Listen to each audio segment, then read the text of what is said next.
This is the first time Ariana has to lead a movie, so that is a giant responsibility, and not everyone can do that. You have to have an energy that sustains, and not just one movie. Oh, you're in charge of 2 movies.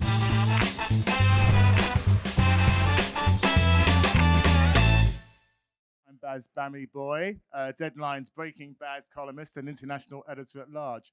I'm so excited to be moderating the panel for the spectacular musical Wicked for Good.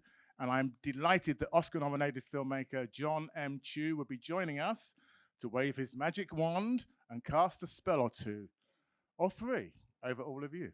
Anyway, the film is the epic conclusion to last award season's Wicked, which saw Cynthia Erivo's Elphaba, the Wicked Witch of the West, soar away on a broomstick into exile and estranged from Ariana Grande's Glinda the Good.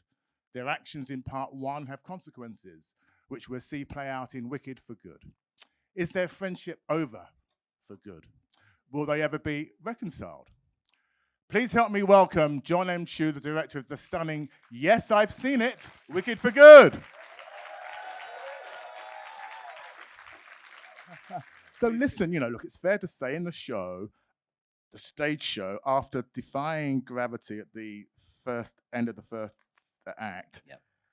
there's not much left to do. But somehow you have found a 2.5-hour movie, an extravaganza. So how did you do it? How did you and Stephen, the lyricist, and Mark Platt, the producer, say, okay, this is what we're going to do to whiz up?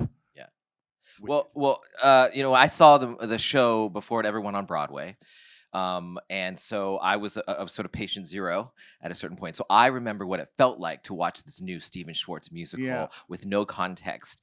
And I thought the second half was the meat. I thought the second half was like the reason to be. You get all this setup and all this thing, and she gets out and she breaks out, and that's the fairy tale side. But the second half is the adult selves looking back at their dreams and their hopes and what they thought the world was and their stories, and all of it shatters. And the consequences of the choices that you think are so easy in the first, I mean, they're tough, but when you do it, but the consequences are even tougher, how to stick through it. And so for me, what I think the second half really needed for me was just, I want to know more about these individual women's experience of going through that. How lonely is it when you make a choice like that and you have to stand up to power and you feel like you're the only one doing it? And that's a very heavy, lonely experience. And then what happens when the home that you're fighting for, you realize was never built for you? Sure. And should you be there when they actually want you dead? What is home in those questions? And what happens when you're someone like Glinda who has this bubble of protection? You don't ever have to deal with the truth if you don't want to, even though you've witnessed it. What do you become when you know the truth? Are you able to then pop your bubble of privilege and let it in? I think to me those were the bigger questions of the Wicked saga that for us we were able to do that. So talking to Stephen and Mark, and we needed more songs because we needed more avenues into that mindset. Yes. Musicals are great because it's not about being bigger, it's about being deeper into these characters' minds and what they're going through. And so we have new songs that we get to witness how they go through these thoughts, and the audience can experience what it feels like. So, and how did you decide which songs and how to place them, and who would sing them? I mean, it would have been pretty cruel had they just been for just for one or the other, yeah. for sure. Those were a lot of discussions, but we knew the areas.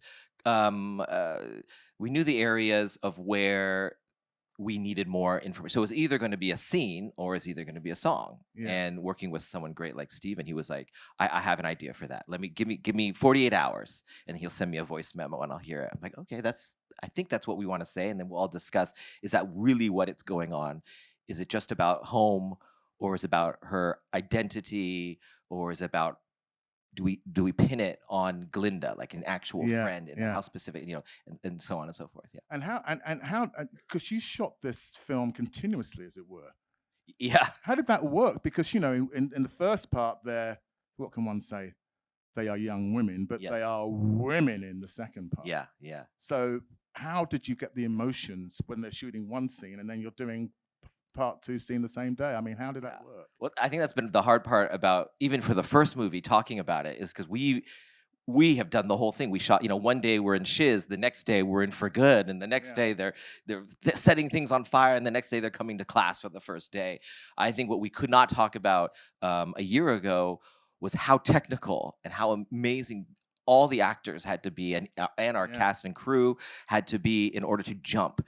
We made this sort of board, or at least I made a board in my office that had every scene. And it wasn't about the plot of the scene. It was about what we want the audience to be feeling. What's our storytelling Yeah. guide through this? And so we could always follow and where they were. And we had little pick points because in my head, it was sort of like Pleasantville.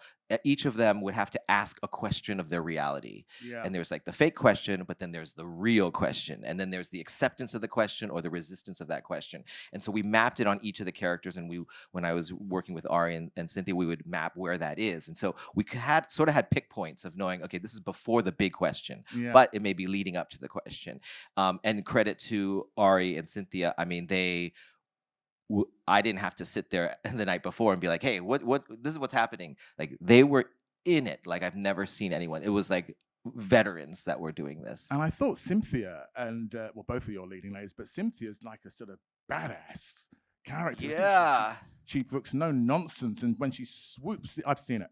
And when she swoops in that first scene, Yeah, wow, I know. I was She's- scared. I wanted to see her in her full power. Like she finally steps out at the end of movie one, and you want to see like, okay, what does that become? Yeah. How badass can she be? Yeah. There was this, and I think it's, when you look at a musical, you can think of it as like, oh, it's just dancing and singing and dancing, and it feels like almost like it turns into a comedy. But actually, for me, when I as a theater kid, loving musicals, going to musicals every weekend, to shows in San Francisco, whether it's ballet season, opera season, or musical season, and a lover of music and playing music, music has always spoken to me in a much deeper place. When you have your breakup and you're running on the treadmill and you hear that song, and it allows you to feel things and really go deeper with it, and dance as well. I was never a dancer, but I was friends with all these dancers, and they're the ones who would help me on my films and stuff. But I got to know them so deeply, and I think movement can also do that. So using all those tools to get into a character and to understand a relationship much deeper. I think people just sort of like, oh, musical, whatever. But this is actually allows you to get closer to the drama of it. I mean, the thing about musical theater is that they've got to have triple threats. They've got to act, they've got to be able to sing, they've got to be able to dance, they've got to have presence. Yeah. And your leading ladies have this. Yes. Don't they? Yeah. So what did you say to Ariana and Cynthia for part? Did you say, listen, you've got to step up, you've got to do this, that, and the other? I mean, how did they? Yeah, I mean, this is the first time Ariana has to lead a movie. So that is a giant responsibility, and not everyone can do that. You have to have an energy that sustains, and not just one movie. Oh, you're in charge of 2 movies. Cynthia has that presence. She's done it before. Yeah. So they actually really were. It's beautiful to watch them grow. They were really helping each other. And again, we were partners in this. This wasn't me as the director saying, hey, this is what the scene is. You need to step here, blink here, go over this way. To me, the way there's some directors who do that, and that's great, and they're genius, and I love those movies. For me, I'm not that kind of person. I'm not that smart, to be honest. I love to find it. I love to find this blockbuster. Yeah, thank you. But I love to find it. I love to find it with my actors, and I love to find it with my DP, and I love to all of us be in the same soup and squeeze it as hard as we can. And that means that we have to leave room for us to have a lot of discussion, to prioritize that over technical stuff on the day. And it seems sort of paradoxical because a musical is also very technical.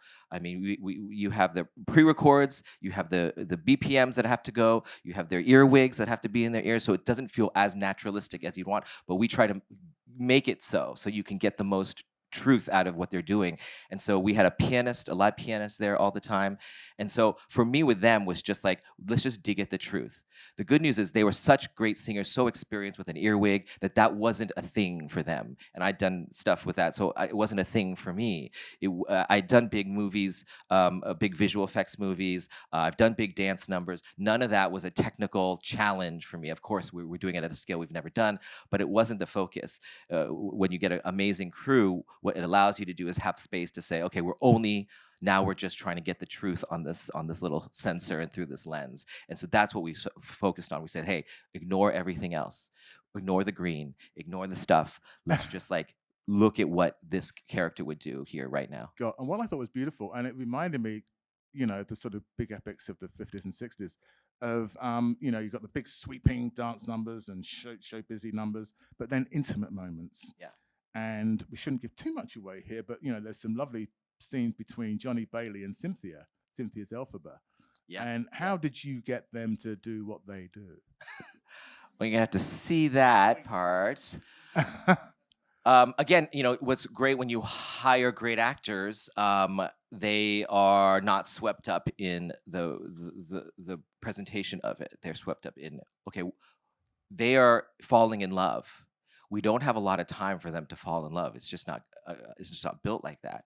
So we have to watch them fall in love. So a song like "As Long as You're Mine," for people who know the show, is when they're actually knee to knee on the ground, holding each other, and her first words are "Kiss me too fiercely," and so you're like, okay, and the whole song is about this intense moment. But what we found is like, well, we don't, I don't believe that they're there at this point in this movie. So the intention of this song has to shift a little bit. We can get there, but maybe it's about them finding each other. Maybe it's more hesitant. Maybe when she says, "Kiss me too fiercely," she's hoping, she's yearning for like, will he or won't he, or will I or won't I? And maybe it's not necessarily about him at first. Maybe they've just escaped and they're just trying to get their breath back, and they've just gotten so close to the wizard and Glinda again, and it was almost too close to the sun. And they just need a release. And so they're separate in their worlds, and they're watching each other during the beginning of this. And we watch them closer and closer. And he's looking around at the nest that she's built since the last movie, and it's beautiful. She's made a home for herself. And he's looking at she's collected all the propaganda that they say about her, how wicked she is, how evil she is. And he's looking at it, and he's like, you survived this. You have created a beautiful place. And he says, you're beautiful. And she won't believe it. And she says, you don't have to lie to me. And he steps all the way to her, and then he gets on his knees and he looks at her, and he says, I'm not lying. And she resists it. She's like, well, then what is it? What is it if you're not lying to me? And he says, it's just seeing things in a different way. And that connection allows the song to emerge from that. So it's not sexual. It is like more intimate and sensual. And I think that's what allows this song to become what it felt like on stage. Because on stage, you have a different barrier to cross, and you feel those things. But we have to actually take the audience step by step into how it feels to fall. I mean, your film has to eclipse the stage show, which it does, and bring passion. Well, thank you so much, John M. Chu. Thank you for making great movies. Thank you for Wicked, parts 1 and 2. Thank you. Yes. And we look forward to seeing you again.